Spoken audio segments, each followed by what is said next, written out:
लिखो एक और सवाल। A ball is dropped from height h, ball is dropped from height h,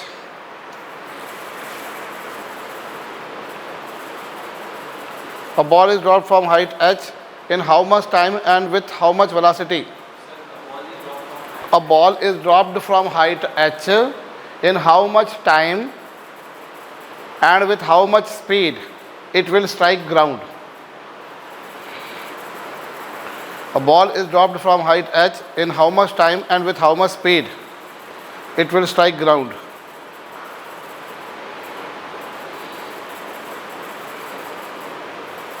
In how much time and with how much speed it will strike ground? करिए। हुआ? Ball को कितनी height से गिराया? ये रहा, ये रही हमारी हरी भरी धरती। इस धरती पर मैंने एक ऑब्जेक्ट को ड्रॉप किया, इनिशियल स्पीड उसके 0। कितनी हाइट से छोड़ा गया है सर? h हाइट से। कितना टाइम बाद वो ज़मीन पर पहुंचेगी? कैसे निकालोगे? हम क्या करें, हम यहाँ पर पहली बात तो डाउनवर्ड डायरेक्शन को पॉजिटिव मान लें, तो s is equal to u t plus half a t square. बोलो होगा कि नहीं होगा? जब बॉडी यहाँ से यहाँ जाएगी तो कितना चल लेगी? वो h चल लेगी। इनिशियल स्पीड इतना, टाइम इतना, प्लस हाफ ए की वैल्यू g और ए टी स्क्वायर। यहाँ से क्या है, इस 2 को इधर मल्टीप्लाई कर दोगे तो 2h upon g is equal to t square. T की वैल्यू कितनी आ गई? टी की value under the root of 2h upon g. हाँ, तो वो तुम जी की वैल्यू प्लेस करते हो तो अदरवाइज इन टर्म्स ऑफ जी यही होगी। बस आंसर एच की टर्म्स में, जी की टर्म्स में भी निकाल सकते हो, ठीक है। अगर जी की टर्म्स में दे रखा होगा ऑप्शन तो हम जी की वाला लिखेंगे, वरना अपन एच अपन, भाई जी अपने को पता है ना कि क्या है। तुम ऐसे अपने मर्जी से कुछ भी वी बोल दो, एक्स बोल दो, वाई बोल दो, तो वो नहीं मालूम क्या है। जो कॉमनली नोन है वो तो पता है हमारे को। समझ रहे हो हमारी बात को? किसने किसने कर लिया था? टी निकाल लिया, स्पीड निकालनी है।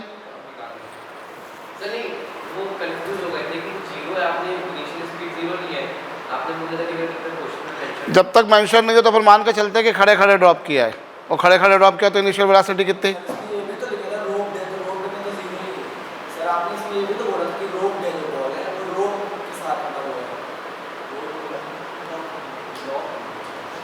ठीक है, चलो वेलोसिटी निकालो।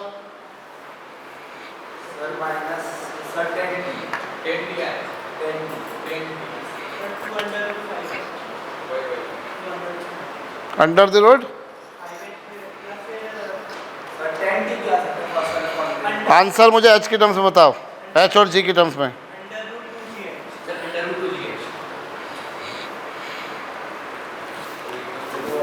आंसर एच और जी की टर्म्स में बताइए।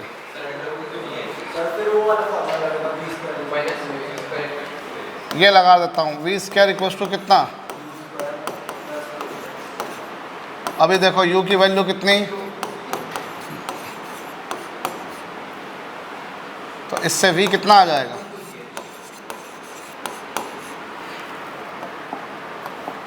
इससे वेलोसिटी आ गई अंडर द रूट 2gh। बोलो कितनी स्पीड से बॉल टकराएगी ज़मीन से? तो वो है रूट 2gh। बोलो ठीक है। आप चाहो तो ऐसा भी निकाल सकते हो, अदरवाइज आप ऐसे भी निकाल सकते हो। s इज इक्वल टू, आप इससे निकाल दो, ये लो v equal to u plus a t. आप इससे निकाल दो, u कितना 0, a की वैल्यू g और टाइम की वैल्यू कितनी है? Under the root 2h upon g. अब क्या होगा, ये g को अंदर लेके जाओगे तो जी स्क्वायर इंटू 2h अपॉन जी, जी से जी कैंसिल, तो क्या आ गया?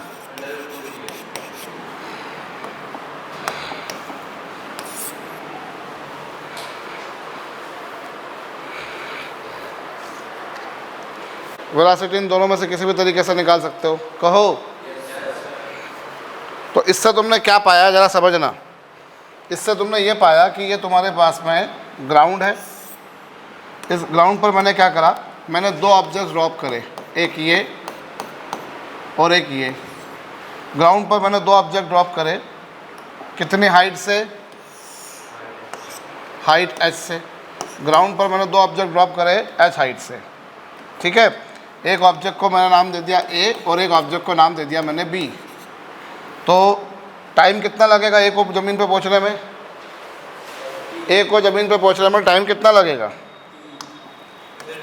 A को ज़मीन पे पहुंचने में टाइम लगेगा under the root of 2h/g, बोलो ना। और B को टाइम पहुंचने में कितना लगेगा? मतलब दोनों में से कौन पहले पहुंचेगा? दोनों में से कौन पहले पहुंचेगा?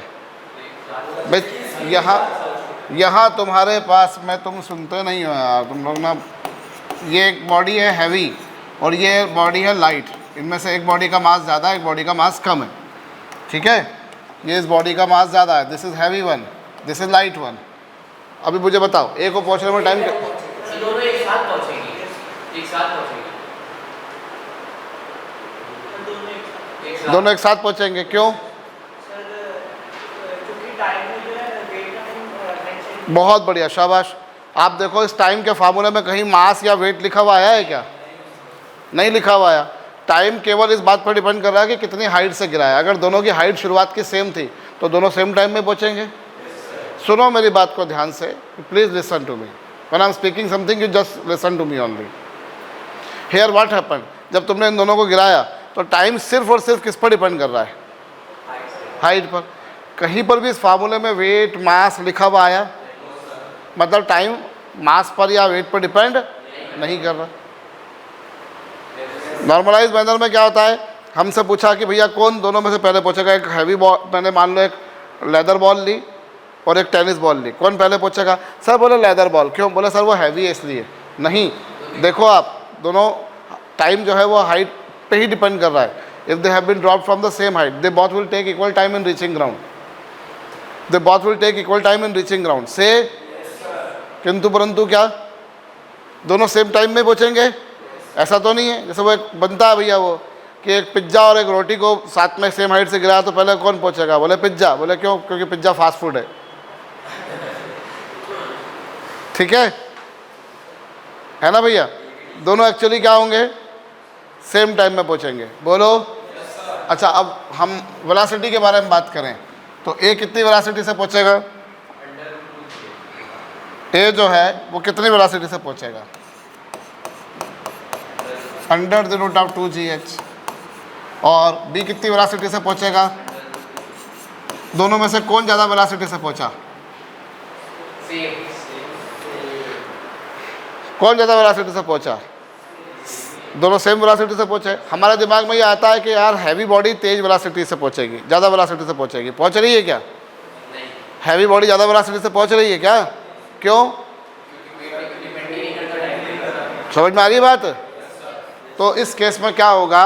दे both will reach to ground in same time, they both will reach to ground in same time, they both will reach to ground with same speed. बोलिए, they both will reach to ground in same time, they both will reach to ground with same speed. Understood? Note it down. देखो यहां पर तुम क्या पा रहे हो कि जो टाइम है और वेलोसिटी जो है जिससे बॉडी ज़मीन पर पहुंची, time and velocity are independent of time, are independent of mass and mass से या वेट से इंडिपेंडेंट है? बोलो, ये मास से क्या है? इंडिपेंडेंट। भाई मास बोल दो या फिर दूसरी भाषा में क्या बोल दो? वेट बोल दो। वेट एक्चुअली मास पे डिपेंड करता है ना। तो टाइम एंड वेलोसिटी जो है वो मास और वेट से, टाइम और वेलोसिटी दोनों जो हैं वो मास पर डिपेंड कर रहे हैं क्या? नहीं कर रहे। लिसन टू मी, वो सिर्फ किस पर डिपेंड कर रहे हैं? वो केवल हाइट पर डिपेंड कर रहे हैं। कितनी हाइट से गिराया था आपने?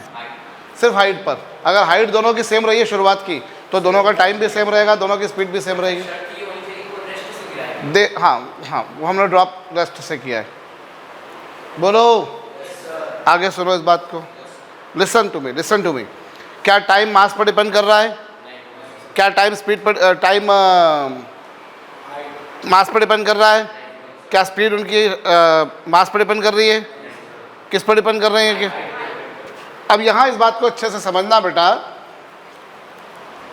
यहाँ इस बात को अच्छे से समझना कि जब भी कभी कोई एक क्वांटिटी, जैसे अब तुम देखो यहाँ पर जो टाइम है, टाइम मास पर डिपेंड नहीं कर रहा, जो टाइम था वो मास पर डिपेंड नहीं कर रहा। और जब कभी कोई क्वांटिटी दूसरी क्वांटिटी पर डिपेंड नहीं करती तो हम बोलते हैं वो उसकी पावर 0 के प्रोपोर्शनल है। क्या कहा मैंने? क्या टाइम मास पर डिपेंड कर रहा है? तो इसको मैथमेटिकली कैसे लिखा जाता है? इसको ऐसे लिखा जाता है कि जो टाइम है वो मास से इंडिपेंडेंट है। And when something is independent of another quantity, then कैसा लिखा जाता है उसको? कि वो मास पर डिपेंड नहीं कर रहा। लाइकवाइज जो स्पीड है वो भी मास पर डिपेंड नहीं कर रही। ये प्रोपोर्शनल का साइन है। ये तुम छोटा बना दो, मैं तुम्हारे को दिखे इसलिए बना रहा हूँ, अपना अपना तरीका है भैया। समझ में आ रही है मेरी बात? जो टाइम है वो क्या मास पर डिपेंड कर रहा है? क्या स्पीड मास पर डिपेंड कर रही है? तो ये मास पर डिपेंड नहीं कर रहे। और जब कभी कोई एक क्वांटिटी दूसरी क्वांटिटी पर डिपेंड नहीं करती तो हम बोलते हैं वो उसकी पावर 0 के प्रोपोर्शनल है। समझ में आ रही है बात? ये पहली बार आ रहा है, ऐसा 50 बार आना है। ऐसा 50 बार होगा तुम्हारे साथ में आगे चल के फिजिक्स में और केमिस्ट्री में कि तुम देखोगे जब कभी ये ब्लैक क्वांटिटी पर डिपेंड नहीं करती तो हम बोलते हैं वो उसकी पावर 0 के प्रोपोर्शनल है। कहो तो here time is independent of mass, speed is independent of mass. बोलिए ठीक है। हाँ, अगर जैसे तुम देखो तो टाइम इधर तुम देखो हाइट पे कैसे डिपेंड कर रही है? रूट एच के प्रोपोर्शनल है। टाइम रूट एच के प्रोपोर्शनल है या नहीं है?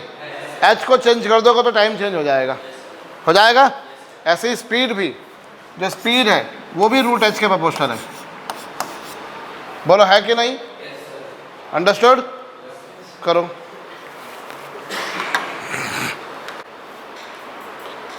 तो टाइम और स्पीड दोनों रूट एच के क्या हैं? प्रोपोर्शनल, लेकिन दोनों ही मास पर डिपेंड नहीं करते। लिखो सवाल लिखो।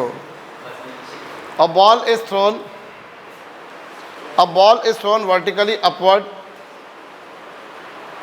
A ball is thrown vertically upward with speed u. A ball is thrown vertically upwards with speed u. A ball is thrown vertically upward with speed u. लिख लिया? For how much time it will go upward? For how much time it will go upward?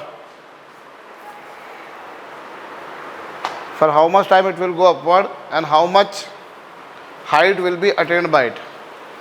For how much time it will go upward and how much maximum height it will attain? A ball is thrown vertical upward. For how much time it will go upward and what is the maximum height attained by it? What is the maximum height attained by it?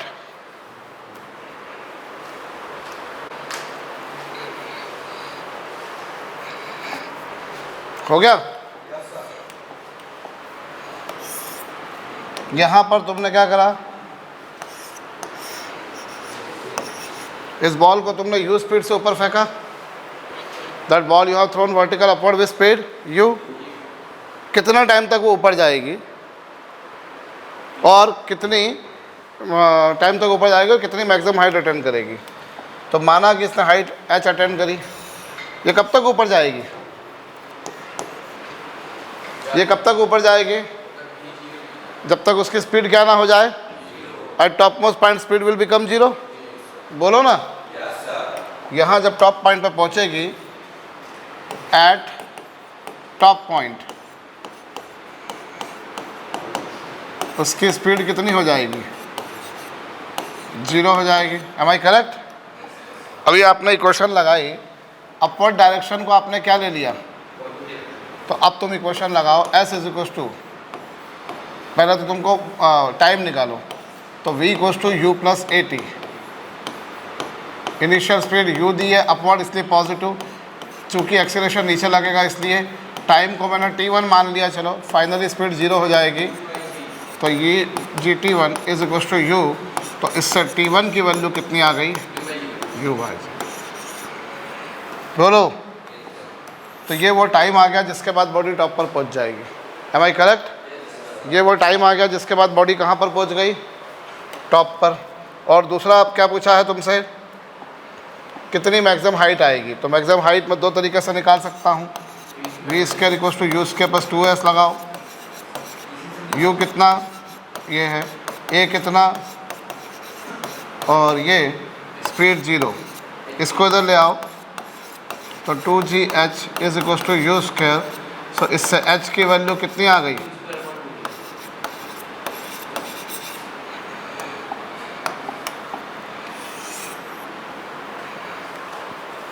h की value आ जाएगी you square upon 2g। बोलो आएगी? ये एक तरीका है। दूसरा तरीका तुम्हारे पास और क्या था, तुम इक्वेशन लगाओ s is equal to u t plus half a t square. अब कितनी देर, ये इनिशियल ये थी, टाइम कितना टाइम तक गई, वो t1 टाइम तक, प्लस हाफ a की वैल्यू कितनी, और ये t1 स्क्वायर। Am I correct? अभी u और t1 की वैल्यू कितनी आई है तुम्हारे पास, t1 की वैल्यू u अपॉन जी, फिर माइनस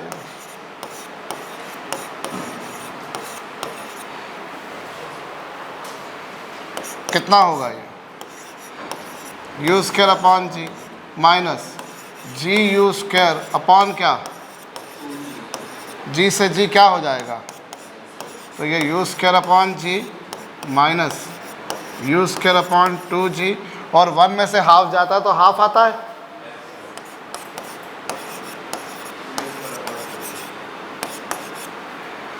बोलो ठीक, दोनों में से किसी भी तरीके से कर लीजिए, वही आ रहा आंसर। किसने किसने किया था, चलो बढ़िया, शाबाश,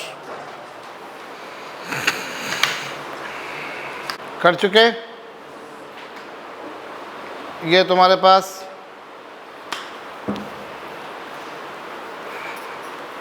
हाइट आ गई और कितना टाइम लगा ऊपर जाने में वो आ गया, ठीक है। In above question, in above question in how much time, in above question in how much time and with how much speed, in above question in how much time and with how much speed it will come back to the ground.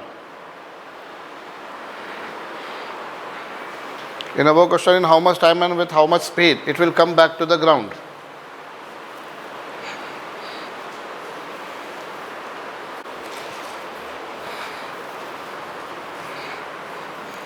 कितना time बाद वो वापस से ज़मीन पे आ जाएगी, क्या करा, कौन से फार्मूले में वैल्यू पुट करना,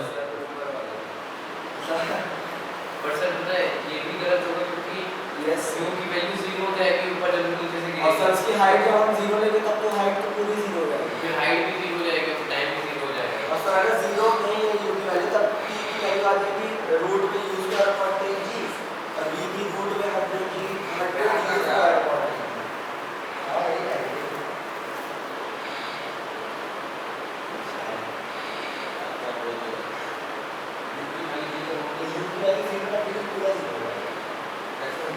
देखो भैया, मेरे से पूछा है कितना टाइम बाद वो वापस आ जाएगी,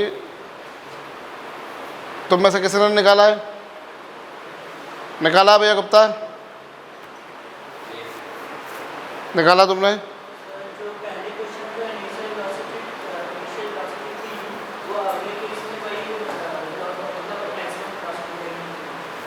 कैसे बोल सकते हो, कैसे बोल सकते हैं,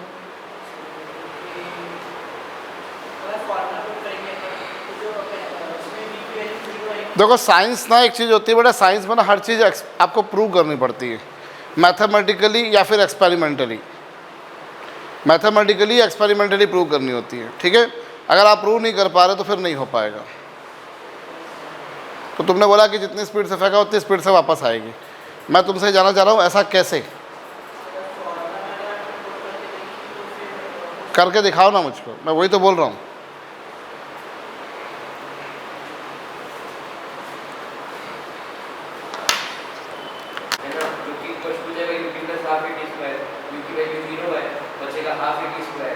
पॉजिटिव में होगा क्योंकि नीचे आ रही है बॉल, तो half G T square solve करने पे टी की वैल्यू यूं आती है। देखो तुमसे ये पूछा है कि कितना टाइम के बाद वो वापस ज़मीन पर आ जाएगी। After how much time it will come back to the ground, after how much time it will come back to the ground. मेरे से ये पूछा है, यही पूछा है ना। क्या करूँ मैं इसके लिए? मेरे पास में 2-3 अलग अलग अप्रोचेस हैं। पहला काम मैं ये कर सकता हूँ कि जब वो टॉप पर पहुंची तो उसकी स्पीड कितनी हो गई, अब वो वापस से नीचे आना शुरू होगी, तो नीचे आने में कितना टाइम लगेगा, नीचे आने में कितना टाइम लगेगा मैं वो निकालता हूँ। डाउन आने में टाइम कितना लगेगा। और अभी थोड़ी देर पहले अपन ने फार्मूला डिराइव किया था कि अगर कभी किसी बॉडी को ड्रॉप किया जाए, मतलब उसको इनिशियल स्पीड 0 दी जाए, तो उस समय उसके नीचे आने में जो टाइम लगता है वो लगता है √2h/g। वो लगता है कि नहीं? अगर कभी किसी बॉडी को, सुनना मेरी बात को ध्यान से आर्यन, अगर कभी मैंने किसी बॉडी को ड्रॉप किया तो उसकी इनिशियल स्पीड कितनी होती है? When I drop a body, उसकी इनिशियल स्पीड कितनी होती है? 0 होती है। होती है। अपन खड़े खड़े ड्रॉप किया तो स्पीड 0 है। उसको नीचे आने में कितना टाइम लगता है? थोड़ी देर पहले अपन ने डिराइव किया √2h/g। और कितनी स्पीड से आती है? तो √2gh। अभी किया था अपन ने।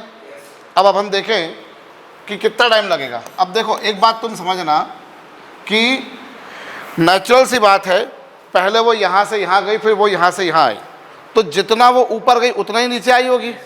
और कितना ऊपर गई है वो, तो नीचे आधा टाइम पे कितना चली होगी? वो u²/2g चली होगी। बोलो u²/2g। तो ये 2/g और h की वैल्यू कितनी रख दी अपन ने? u²/2g। बोलो यहाँ पे 2 से 2 क्या हो गया? तो ये कितना आ गया? u²/g²। कितना आ गया ये? तो ये कौन सा टाइम है?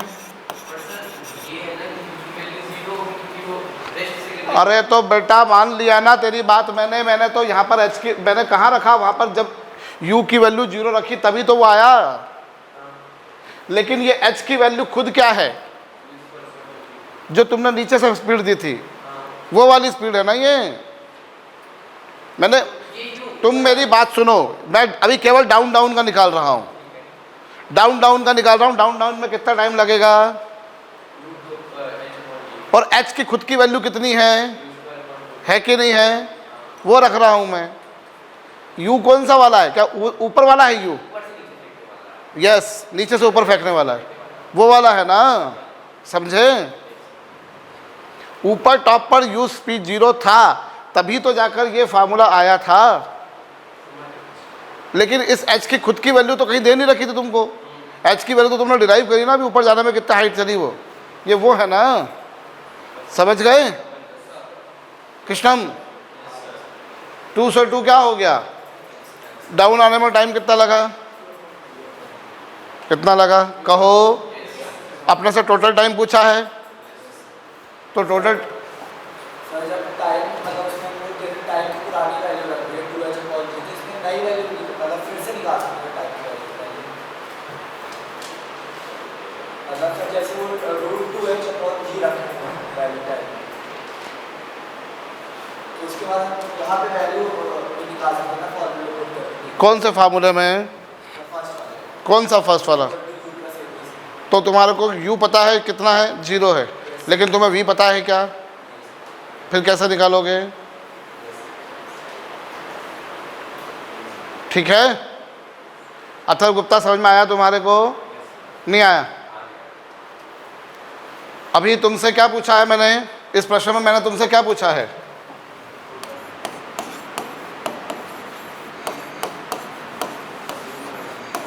इस प्रश्न में मैंने तुमसे टोटल टाइम पूछा है। तो टोटल टाइम क्या होगा?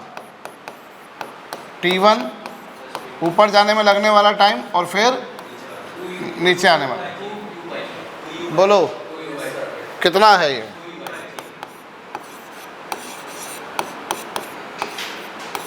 कितना आया? ये टोटल टाइम है। टोटल टाइम मतलब कौन सा? ऊपर जाने में लगने वाला टाइम प्लस नीचे आने में लगने वाला टाइम। बोलो, ये ऊपर जाने में लगने वाला टाइम है और ये नीचे आने में लगने वाला टाइम है, करेक्ट? और ये जो टाइम होता है ऊपर जाने में और नीचे आने में जो टाइम है, इस टाइम को हम क्या बोलते हैं? ये जो ऊपर जाने में और नीचे आने में जो टोटल टाइम लगता है ना, इस टाइम को कहा जाता है टेक्निकली टाइम ऑफ फ्लाइट। इसे क्या कहते हैं हम लोग? ऊपर जाने में और नीचे आने में टोटल जो टाइम लगता है, इस टाइम को हम क्या बोला करते हैं? Time of flight. बोलो, समझ में आई बात? करो इसको नोट डाउन पहले।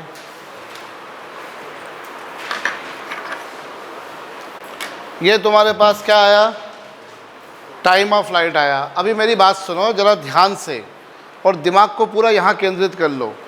ऊपर जाने में कितना टाइम लगा? सर यू बाय जी। अब मैं ये क्वेश्चन पूछता हूँ, तुम में से मुझे किसी ने रिप्लाई नहीं दिया, वरना मेरे पिछली बैचेस में हमेशा मुझे एक रिप्लाई मिलता है। मैं जैसे ही पूछता हूँ टोटल टाइम बताओ तो वो फटाक से बोल देते हैं 2u अपॉन जी। मैंने पूछा कैसे करा? बोला सर ऊपर जाने में कितना टाइम लगा? मैंने बोला u बाय जी। तो फिर सर जितना ऊपर जाने में टाइम लगेगा उतना ही नीचे आने में लगेगा, तो इसलिए आंसर लिख दो 2u बाय जी। जितना ऊपर जाने में लगेगा उतना ही नीचे आने में लगेगा, इसलिए टोटल टाइम लिख दो 2u बाय जी। ऐसा नहीं है। आप अपने मर्जी से कैसे बोल सकते हो कि जितना ऊपर जाने में लगेगा उतना ही नीचे आने में लगेगा? ये बात सही है कि आप देखो, चेक करो, आंसर दोनों सेम आ रहे हैं, बात सही है, लेकिन आपने बिना सॉल्व करे कैसे बोल दिया? आप बिना सॉल्व करे ये बोल सकते हो क्या? नहीं सकते। समझ में आ रही है बात कि नहीं आ रही है? आप इसको चेक करो तो आपको मिल रहा है कि हाँ यार, अच्छा जितना टाइम ऊपर जाने में लगा हम देख सकते हैं। इस बेसिस पर हमने क्या कंक्लूजन पाया? इस बेसिस पर हमने पाया कि ऊपर जाने में जितना टाइम लगा, जिसको अपन ने t1 लिखा था, डाउन आने में भी टाइम उतना ही लगा। दोनों में टाइम क्या लग रहा है? सेम लग रहा है। लग रहा है कि नहीं? लेकिन तुम डायरेक्ट नहीं बोल सकते। तुमको देखो क्या होता है, कुछ चीज़ें ऐसी होती हैं जो अपने को लगता है अच्छा ये तो होता ही है यार, लेकिन साइंस तब तक उनको नहीं मानता जब तक या तो तुम उसको पेपर पे प्रूव ना कर दो या एक्सपेरिमेंटली प्रूव ना कर दो। तुमने बोला सर ऊपर जाने में टाइम लगा u बाय जी, सर नीचे आने में भी लगेगा, मान ली तेरी बात, लेकिन तू ये प्रूव करके बता मुझे, मैथमेटिकली प्रूव करके बता या एक्सपेरिमेंटली प्रूव करके बता, एक्सपेरिमेंट करके बता। अब तुम्हारे बस में एक्सपेरिमेंट करना है नहीं, कोई तुम जो है एग्जाम में एक्सपेरिमेंट करके आओगे क्या? नहीं, तुमको तो मैथमेटिकली प्रूव करना पड़ेगा। तुम्हें एक्सपेरिमेंट, क्योंकि तुम वहाँ पर तो वो कोई यूट्यूब का वीडियो तो बना नहीं रहे हो कि अपन ने प्रूव करना भैया, तो अपन वीडियो बना रहे कैमरा वैमरा लगा कर। अपने को क्या करना है? मैथमेटिकली प्रूव करना पड़ेगा कि जितना ऊपर उतना नीचे आने में लगा। तो ये मैथमेटिकली मैंने प्रूव किया। एक बहुत अच्छे मैथमेटिशियन रहे हुए हैं अपने यहाँ पर, आप सब लोग नाम जानते हो, Ramanujan. He was a great mathematician, extremely intelligent. उन्होंने क्या करा, उनको ना मतलब जैसे कोई प्रॉब्लम्स वगैरह आती थी तो फटाफट सॉल्व कर देते थे। मतलब बहुत छोटी एज में, 12-13 साल की एज में उन्होंने एस.एल. लोनी सॉल्व कर दिया। एस.एल. लोनी क्या? एस.एल. लोनी को कहते हैं ट्रिग्नोमेट्री की बाइबल है वो। ट्रिग्नोमेट्री मतलब बहुत अच्छे लेवल की उसमें प्रॉब्लम्स दे रखी है। मतलब वो आज से 100 साल पहले पैदा होकर मर भी गया हो। 100 साल पहले तो मर चुका होगा एस.एल. लोनी मेरे ख्याल से। नाम सुन के लगता है वो कोई इंडियन होगा, वो इंडियन नहीं, बाहर का था। क्या नाम उसका?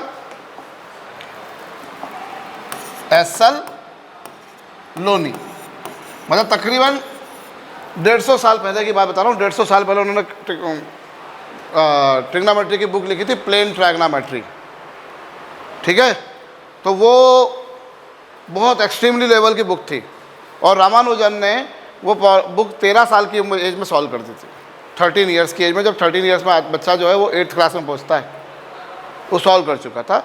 आज भी आप जितनी बुक्स देखोगे, आपकी आर.डी. शर्मा में आपने जो बुक्स देखते हो, आप एनसीईआरटी में देखते हो, एनसीईआरटी एग्जाम्पलर में, आप ढेरों प्रॉब्लम IIT JEE में आई हैं इस बुक से। वो 13 साल की एज में सॉल्व कर चुका था।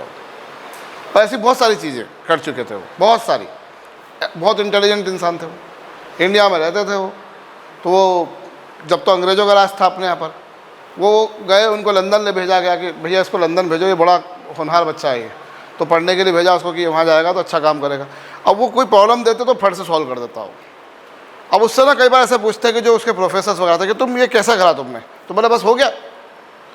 तो वो ना प्रोफेसर कन्विंस नहीं होते थे उससे कि नहीं तुम बताओ how did you solve this. मतलब उसने ऐसी कई सारी थ्योरम दी थी जो थ्योरम्स लोगों के समझ के पार की थी। मतलब उसने कुछ थ्योरम्स ऐसी दी थी जो किसी और ने भी दी थी पर उसको पता ही नहीं था कि थ्योरम किसी और ने दी है।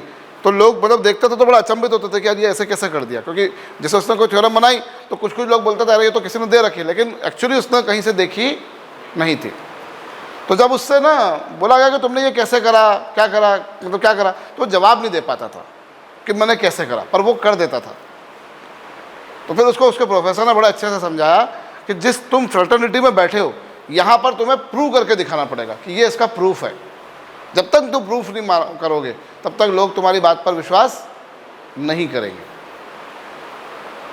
तो जितना टाइम ऊपर जाने में लगा, मतलब मैंने फिर बोल रहा हूँ कि सब लोग ये बोल देते हैं, मतलब तुम में से किसी ने मुझे रिप्लाई नहीं दिया, वरना मेरे को हमेशा सालों साल से मुझे ये बोलता है, मैं जैसी प्रॉब्लम देता हूँ अगले सेकंड मुझे आंसर मिलता है टू यू बाई जी। मैंने बोला कैसे सर, ऊपर जाने में जितना टाइम लगता है उतना ही नीचे आने में, तो ऊपर जाने में यू बाई जी, नीचे भी यू बाई जी, तो आंसर आ गया।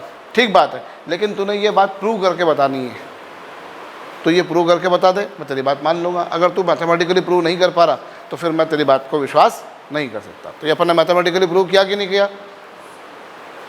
ऊपर जाने में टाइम निकाला, यू बाई जी आया, नीचे आने में भी आया यू बाई जी, तो total time two u by g आया कि नहीं आया? समझ गए?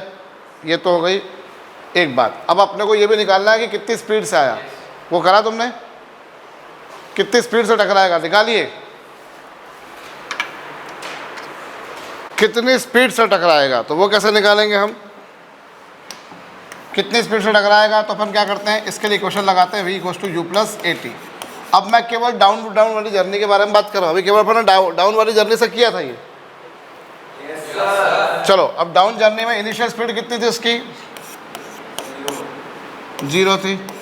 ए कितना है, और डाउन आने में टाइम कितना लगा?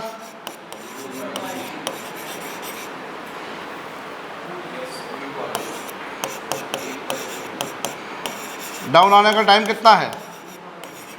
क्या पाया तुमने?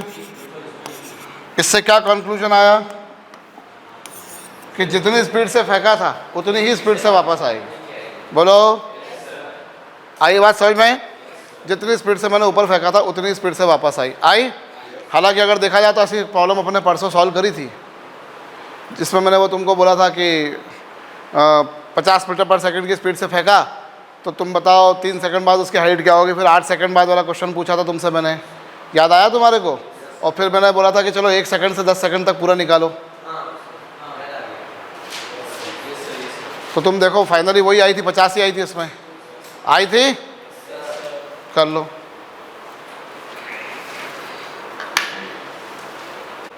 तो क्या कंक्लूजन पाया तुमने? जितनी स्पीड से फेंका उतनी स्पीड से वापस आएगी। कहो। तो यहाँ मैंने इस प्रॉब्लम को कैसे सॉल्व किया? हाँ, मैथमेटिकली तो किया, but what I mean to say कि मैंने इस प्रॉब्लम को ऐसे सॉल्व किया कि मैंने नीचे नीचे आने वाली जर्नी को काउंट कर लिया। किया कि नहीं? पहले ऊपर जाने वाली जर्नी का कर लिया था, अलग से टाइम निकाल लिया था। ऊपर जाने का हाइट निकाल ली थी। फिर डाउनवर्ड जर्नी में क्या होगा? डाउनवर्ड जर्नी का अपन ने टाइम निकाला और टोटल टाइम निकालने के लिए उन दोनों को सम कर दिया। कहो। और स्पीड निकालनी थी तो वैसे ही वो कर ली। Is it clear? Well and good. अभी आगे सुनो, मैं इसको ना डायरेक्ट एक ही बार में करके बताता हूँ, अच्छे से समझना। मेरे से क्या पूछा है, कितने टाइम बाद वापस ज़मीन पर आ जाएगी? मेरे से यही पूछा ना, कितने टाइम बाद वापस ज़मीन पर आ जाएगी? मैंने इसको कितनी स्पीड से फेंका था? मेरे से क्या पूछा है, कितने टाइम के बाद, after how much time it will come back to the ground again? That what I am interested to find out. मुझे ऐसे ही निकालना है ना वो। क्या करता हूँ मैं, सुनो।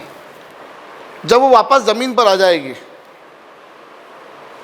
अभी इस प्रॉब्लम को सॉल्व किया, ऊपर जाने वाला अलग करा, नीचे जाने वाला अलग करा, दोनों को सम अप करा, उससे आ गया टाइम। आया।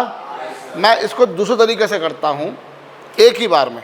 जब ये वापस ज़मीन पर आ जाएगी तब इसका डिस्प्लेसमेंट कितना हो जाएगा?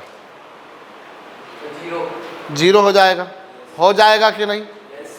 मैंने क्या करा, मैं इस बार अपवर्ड डायरेक्शन को पॉजिटिव लेता हूँ और इक्वेशन लगाता हूँ s is equal to u t plus half a t square.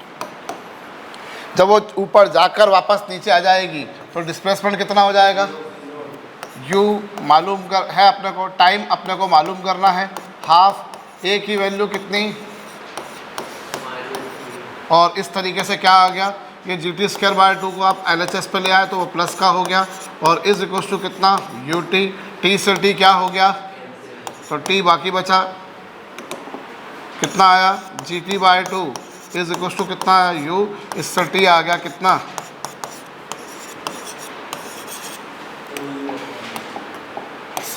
आया कि नहीं भाई। आपको टाइम ऑफ फ्लाइट निकालना है तो टाइम ऑफ फ्लाइट निकालने के लिए आपने दो तरीके से अप्रोच करा, एक बार ऊपर जाने में कितना टाइम लगा, फिर नीचे आने में कितना टाइम लगा, इन दोनों को सम अप करा तो टोटल टाइम आया। ऊपर जाने में कितना टाइम लगा, नीचे आने में कितना टाइम लगा, इन दोनों को सम अप करा तो टोटल टाइम आया। Am I correct? अदरवाइज दूसरा अप्रोच क्या है, दूसरा अप्रोच क्या है, एक ही बार में आ जाएगा। when it will come back to the ground again, then what would be the displacement? 0। समझ में आ रही बात कि नहीं? अब देखो यहाँ कितनी आसानी से तुमने डाइजेस्ट कर लिया था गुप्ता, वहाँ तुम डाइजेस्ट नहीं कर रहे थे। कहाँ पर? जब मैं टॉप पर खड़े होकर बोला था फेंका ऊपर, तो बोले सर कुछ देर वो ऊपर भी तो गई थी। नहीं, उसकी गलती नहीं है, मैं ये चीज़ें सालों साल से देखते हुए आ रहा हूँ, ये होता है। क्योंकि देखो साइंस के एक अच्छे मज़े क्या मालूम है कि साइंस में कॉन्सेप्ट फिक्स है। आज से 50 साल पहले भी वही थे, आज भी वही है, 50 साल बाद भी वही रहेंगे। हम हो ना हो कॉन्सेप्ट्स यही रहेंगे। तो जो डाउट्स पहले आते थे, मेरी पिछली बैच में आए थे, उसके पिछली बैच में आए थे, 20 साल पुरानी बैच में आए थे, 10 साल पुरानी बैच में आए थे, वो आज भी वैसे ही आ रहे हैं। तो मैं जानता हूँ ये होगा, ये होता है, ठीक है। ये लगता है कि some time it will take in moving up, कुछ नीचे आने में भी लगाएगी, बोलो।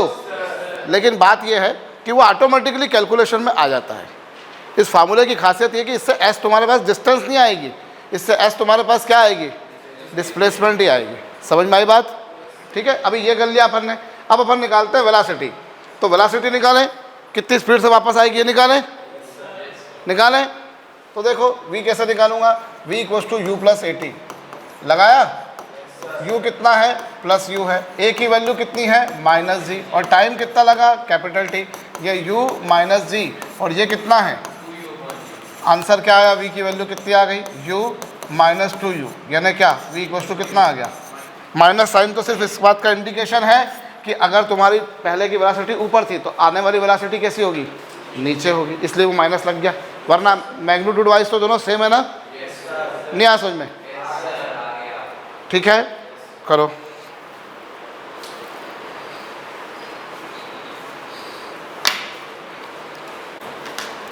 कर लिया? तो तुमने क्या पाया, जितनी स्पीड से ऊपर फेंका था उतनी स्पीड से वापस आएगी, और जितना टाइम ऊपर जाने में लगा उतना ही टाइम नीचे आने में लगा। बोलो, ये सारी कहानी मालूम है कब लागू होगी?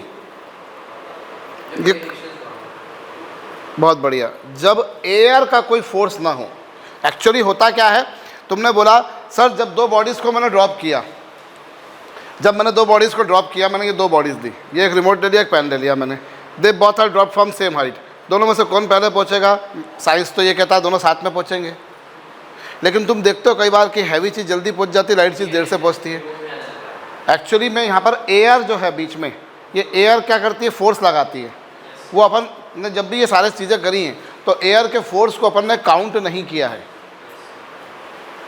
हमने एयर के फोर्स को काउंट, अगर एयर के फोर्स को काउंट किया जाए तो क्या होगा, फिर दोनों में टाइमिंग क्या रहेगी, अलग रहेगी, और फिर स्पीड भी जितनी स्पीड से फेंका था उतनी स्पीड से नहीं आएगी, उससे कुछ अलग स्पीड से आएगी, मोस्टली उससे कम स्पीड से आती है। आई बात समझ में?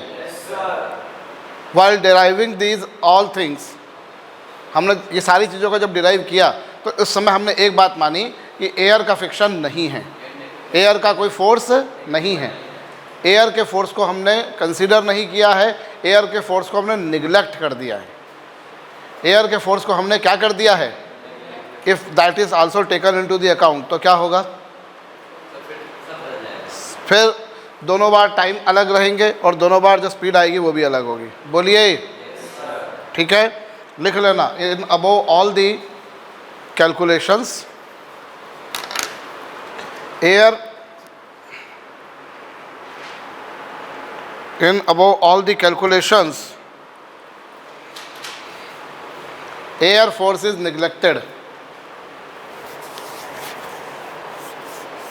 In above all the cases, in above all the calculations, air force is neglected.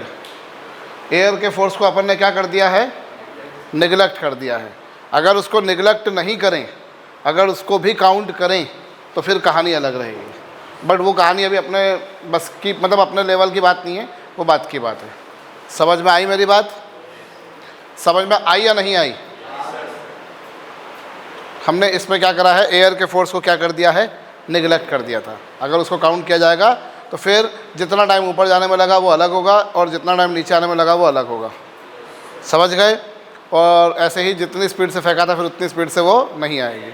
बोलो. सर फॉर एग्जांपल अगर हमारे पास एक बॉल है और हम लोग ने अपनी सराउंडिंग में वैक्यूम बना दिया, लेकिन ग्रेविटेशनल फोर्स, हाँ, वैक्यूम बना दिया तो फिर दोनों सेम उससे वो करेंगे. सर तो फिर अगर हमने एक हाइट से उसको ड्रॉप किया तो क्या वो हमने किस हाइट से ड्रॉप किया बाद बाउंस होकर उसी हाइट पर वापस आ जाएगा? वो एक अलग बात हो गई. उसमें एयर का फोर्स नहीं होता, वो एयर का फोर्स नहीं है, वो कोलिजन का कोफिशिएंट ऑफ रेस्टिट्यूशन है. वो एक अलग कॉन्सेप्ट हो गया, उसका एयर से कोई लेना देना नहीं है.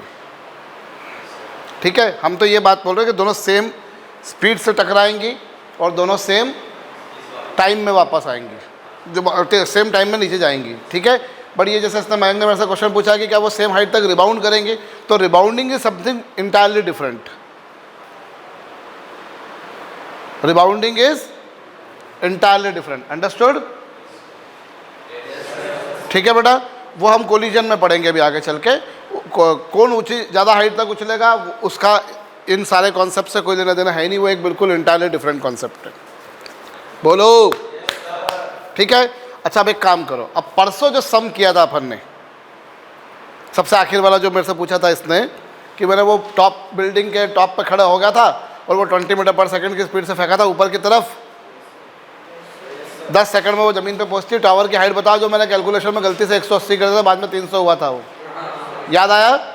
अब थोड़ा किसी अलग तरीके से कोशिश कर सकते हो उसको, तुम करो.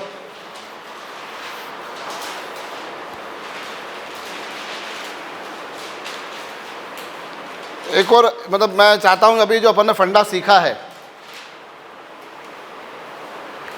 उससे तो 300 मीटर मैंने निकाला ही था.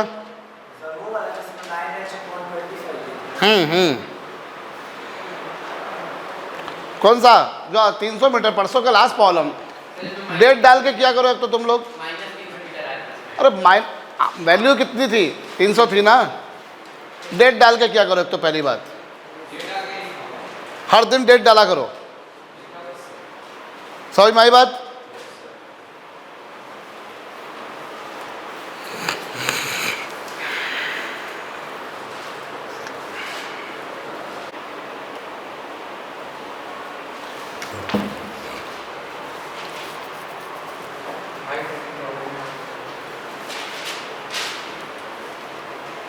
देखो, उस प्रॉब्लम को मैं जो कहना चाह रहा हूँ तुम्हारे को, कैसा हम ना, मतलब ये जो हमारा सब्जेक्ट्स हैं,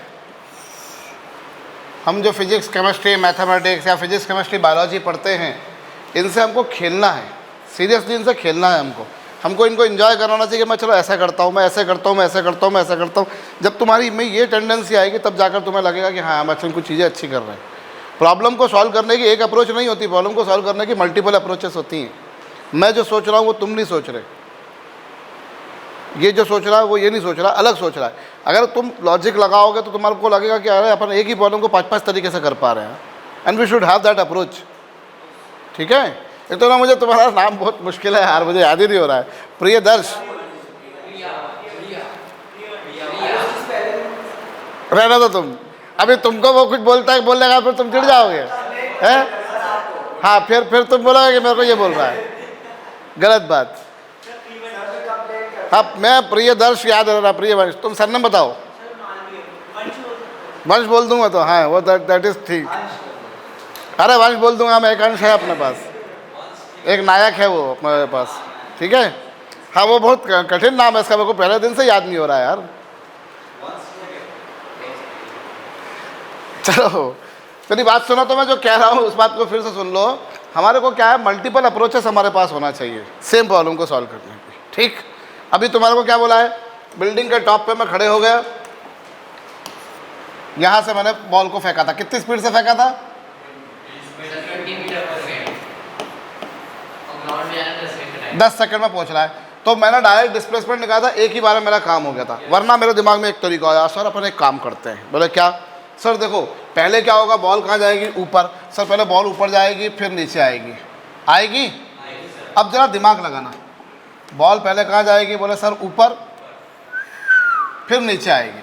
सर ये यहाँ से यहाँ तक आने में मालूम उसको कितना टाइम लगेगा, बोले सर उसको देखो टाइम लगेगा 2u/g, कितना 2u/g, मतलब 2 × 20/10, कितना सर, देखो 4 सेकंड तो उसने यहाँ ले लिए, 4 सेकंड ले लिए उसने, यहाँ से यहाँ तक उसको 4 सेकंड लगे, तो फिर बाकी के टाइम में कितना लगा उसको, इसको बाकी 6 सेकंड लगे, और उसको 20 से फेंका था तो 20 से ही आएगा वापस, वो आएगा कि नहीं आएगा, सेम लेवल पर, सेम लेवल पर, ये नहीं कि ज़मीन पर, क्योंकि अपन ज़मीन से ज़मीन पर फेंक रहे थे। अभी तुमने यहाँ से फेंका तो यहाँ से वापस इसी लेवल पर आने में उसको 4 सेकंड लगेंगे, ठीक है। अच्छा कितनी स्पीड से फेंका था, 20 से, तो 20 से ही आएगा वो, है ना। अब तुम निकालना चाहते हो, ये हाइट निकालना चाहते हो, तो डाउनवर्ड डायरेक्शन को पॉजिटिव लो, इक्वेशन लगाओ, s = ut + ½ a/t²। u की वैल्यू कितनी, 20, टाइम कितना लगा, 6 सेकंड, +½ a की वैल्यू 10 × 6²। आप इसको सिंप्लीफाई करो, 20 से 120 होते, सर को पता ही नहीं तुम्हारे, ठीक है साहब, कितना आ गया ये, 300 मीटर। देखो आंसर वही का वही आया कि नहीं आया, आंसर वही का वही आया कि नहीं आया। This also you approach you can follow. मैं तुम्हारी बात समझ गया, लेकिन मैं तुमसे बार बार वही कह रहा हूँ, ये ऐसा होता है कि भैया ऊपर से नीचे से ऊपर जाने में भी कुछ टाइम लगेगा, ठीक बात है, बात समझ में आई। लेकिन तुम्हारे पास ये जो इक्वेशंस ऑफ मोशन है, इनमें डायरेक्ट डिस्प्लेसमेंट ही आता है। भले ही वो बीच में कहीं गई थी, उसमें कुछ टाइम भी लगा होगा, बीच में कहीं गई थी तो उसमें फिर डिस्टेंस भी चला होगा। समझ में आ रही बात या नहीं आ रही है। तो हमें क्या समझना है कि इन फार्मूलों में हमारे पास जो एस आता है कृष्णम, वो क्या आता है बेटा, सीधा डिस्प्लेसमेंट आता है। वरना वो दिमाग में आता है sir it will take some time, it will consume some time in moving up and coming to the same level of the tower of top of the tower. Yes I do understand sir, it will travel some distance as well, it's okay, but वहाँ s जो है वो finally displacement है। और displacement का एक ही मतलब होता है, डिस्प्लेसमेंट का एक ही मतलब होता है इनिशियल पोजीशन और फाइनल पोजीशन के बीच का गैप। बीच में क्या हुआ, कैसे हुआ, भाड़ में जाए, वो कहाँ जाए, भाड़ का आपने को पता ही नहीं। अरे बोलो, ठीक है, मेरे को उससे मतलब नहीं है, अंडरस्टूड। तो ये फार्मूले के मजे हैं, ठीक है। हमने आज तक जो प्रॉब्लम सॉल्व करी उसमें एयर फ्रिक्शन नेग्लिजिबल था, है ही नहीं। अरे तो अभी तुमको फिर एयर फ्रिक्शन भी देंगे वो, अभी उस लेवल पे पहुंचने में अपने को टाइम है। देख लेंगे भी उसको।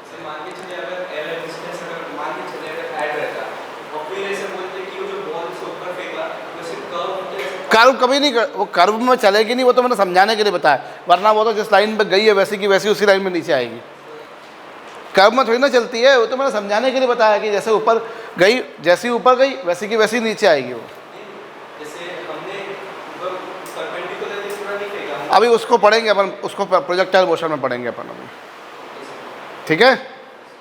समझ में आई बात या नहीं आई। अच्छा इसको अगर एक काम करें अपन भैया वंश, अपन इसको दूसरे तरीके से सॉल्व करें। एक और क्या सॉल्व करो, मैं समझना अथर्व गुप्ता मैं जो कह रहा हूँ और मुझे करके बताना। इसको एक काम करो, इसकी जर्नी को 2 पार्ट्स में ब्रेक करो, एक बार जो ऊपर ऊपर वाली और फिर पूरी नीचे वाली, उससे करके निकालो हाइट, कोशिश करो। अभी मैंने क्या करा, इसको मैंने परसों जो प्रॉब्लम सॉल्व करवाई थी तो एक ही पार्ट में करवा दी थी। अभी इसको दूसरे तरीके से मैंने कराया कि उसी लेवल तक आने वाला और उसके फिर बाद में नीचे वाला।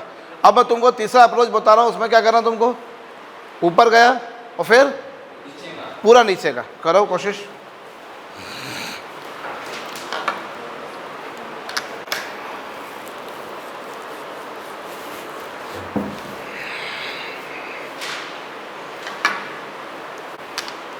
ऊपर जाने में कितना टाइम लगा, आप तो केवल उसको निकालो।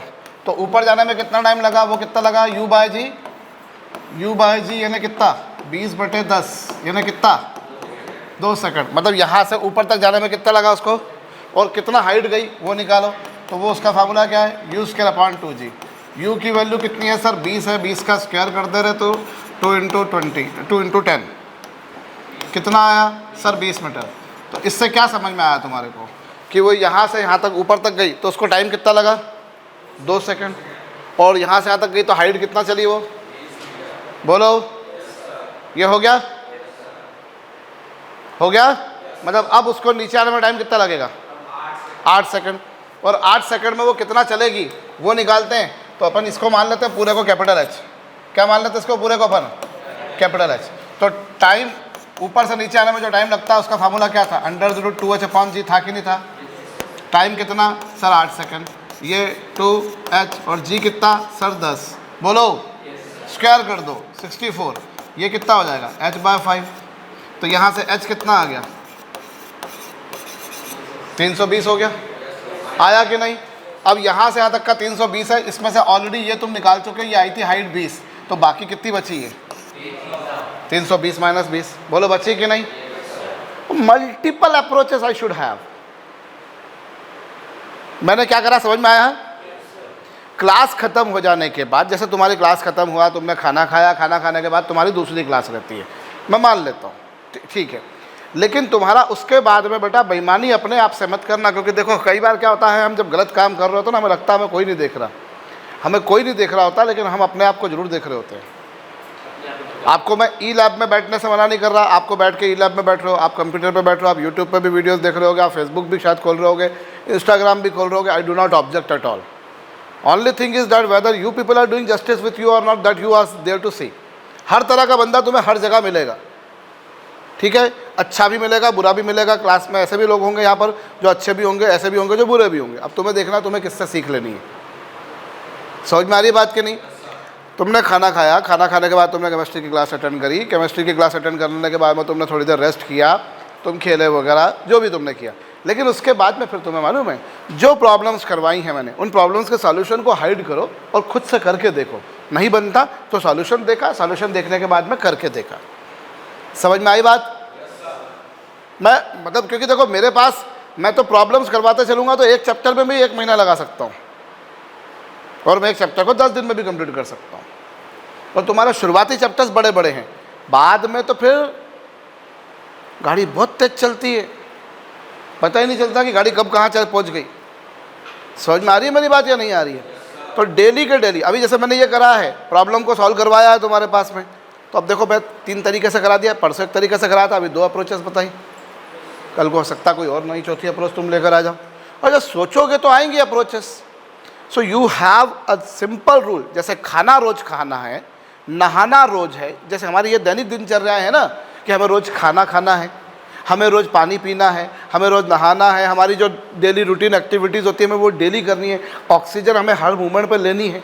बिल्कुल वैसे ही पढ़ाई भी वैसी ही है, आपको डेली करनी है।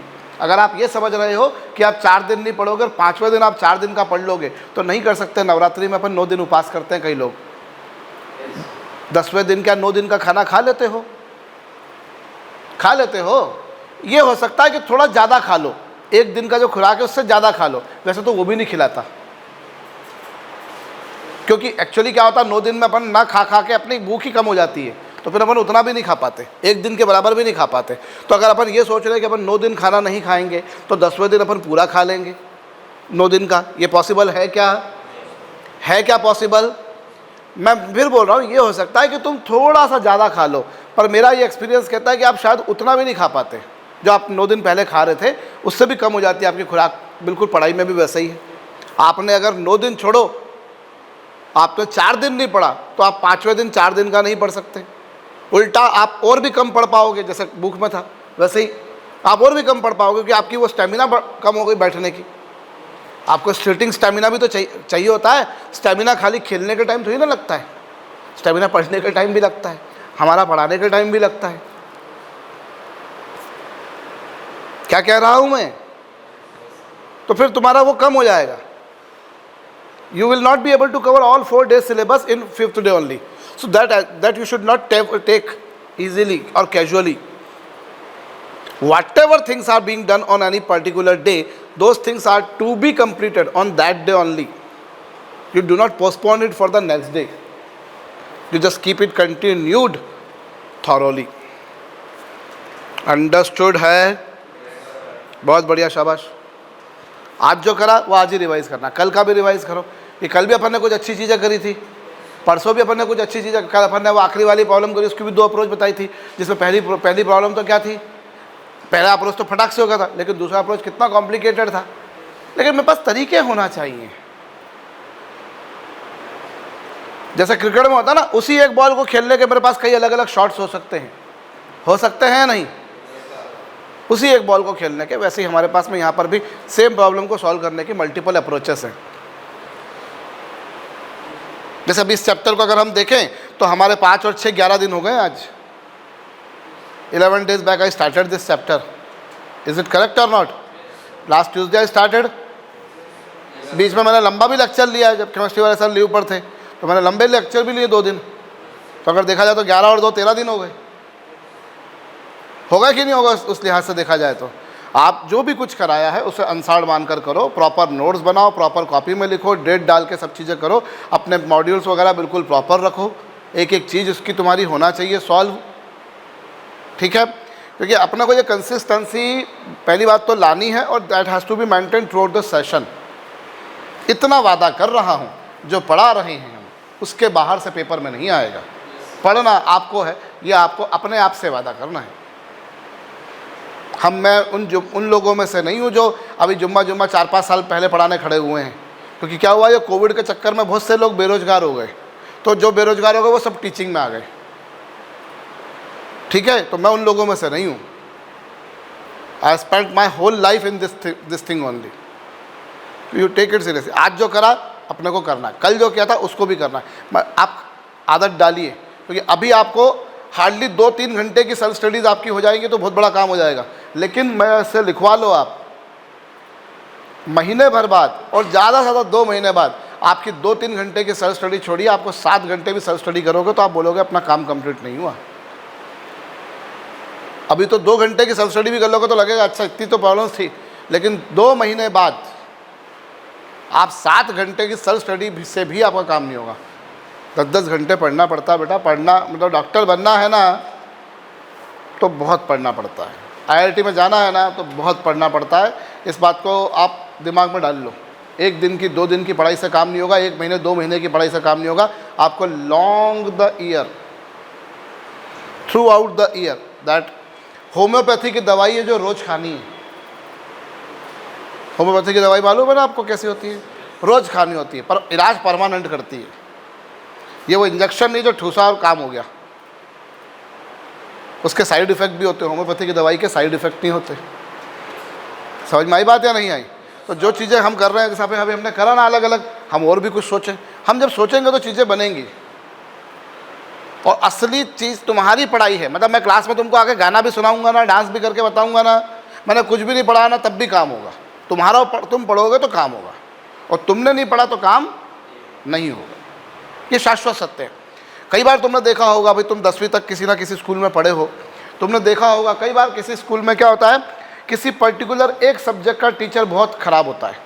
मान लो कहीं सपोज करो, उदाहरण के तौर पे सोशल साइंस का टीचर बहुत ख़राब है, फर्ज करो.